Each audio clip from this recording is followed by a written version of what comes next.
Yes, man.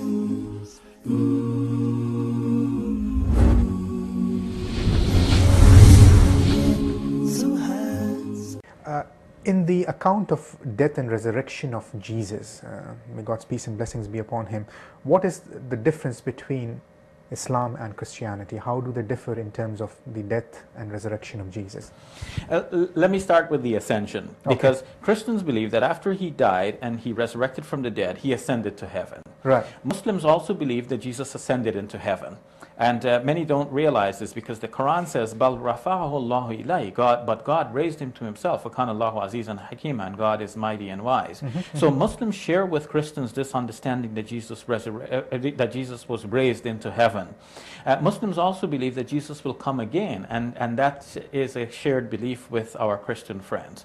Now, when it comes to the crucifixion itself, Muslim classical commentators on the Quran had said that Jesus was not put on the cross, but somebody else was made to look like Jesus, and in that moment of confusion, that other person was put on the cross instead.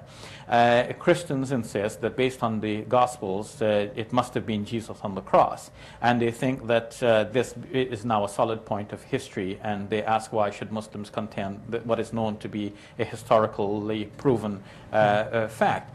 Whether it is historically proven or not, this is a separate question, but if one were to go to the Gospels and look at them carefully, one would realize that there is some doubt in the Gospels themselves as to whether Jesus actually died at the time when it was commonly believed that he died.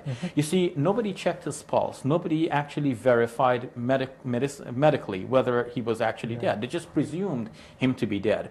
And when a request was made to Pilate, the Roman governor, for the body to be released from the cross so that he could be given a decent burial, Pilate marveled as to whether he had died so soon, because usually crucifixion took a few days to kill a person. And Jesus, by all accounts, was there on the cross only for a few hours. So probably he wasn't dead then.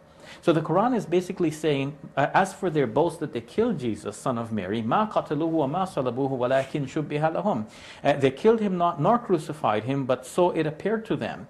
Abdul Majid Daryabadi, in his Tafsir al-Quran, explains the word crucifixion as meaning to kill a person by means of crucifixion. It's not just the crucifixion itself, but it's a method of execution. So as a method of execution, it failed on that occasion. To me, this is what the Quran is saying. They killed him not, and in case they were thinking, but wait a minute, we crucified him, the Quran is saying, well, you didn't even do that, did you? Because if you look back at the records, you will see that there was some doubt. This explains why in Matthew's Gospel it says that the Jews who wanted him dead, it came back the next day, which was the day of the Sabbath. Because the crucifixion occurred on the Friday, they said, and then the Sabbath is the Saturday. The Jews came back and they went to Pilate and they said, well, wait a minute, seal up the tomb, lest the disciples will come, steal his body away, and then they will proclaim that he resurrected from the dead, and then the second deception would be greater than the first. What did they think was the first deception? You see, they left the scene on Friday thinking that Jesus would be dead. They had requested that the legs of the crucified victims be broken, but only the other two victims had their legs broken, and Jesus' legs were spared. So what's the purpose of breaking the legs? One theory is that by breaking the legs, you hasten death. So the Jews left the scene thinking that his legs would be broken, he'll be done for. They heard later on that his legs weren't broken, and now they're saying, well, wait a minute, seal up the tomb, because the next thing you know, he'll come out of the tomb alive, and then they will say that he resurrected from the dead. So they themselves had some doubt. This is why the Quran says, وَإِنَّ الَّذِينَ يَخْتَلَفُوا فِيهِ لَفِي شَكٍّ مِّنْهُ. Those who differ about him are in doubt concerning the matter. مَا لَهُمْ بِهِ مِنْ عِلْمٍ. They have no knowledge concerning the matter, إِلَّا اتِّبَاعَ الظَّنِّ, except that they follow some conjecture. They just supposed that he was dead, but he wasn't actually dead. So it seems to me that this is what the Quran is saying. They thought they had him dead, but they didn't kill him for certain. That's why the verse ends by saying, وَمَا قَتَلُوهُ يَقِينًا, but they didn't kill him for certain. Thank you very much for that clarification.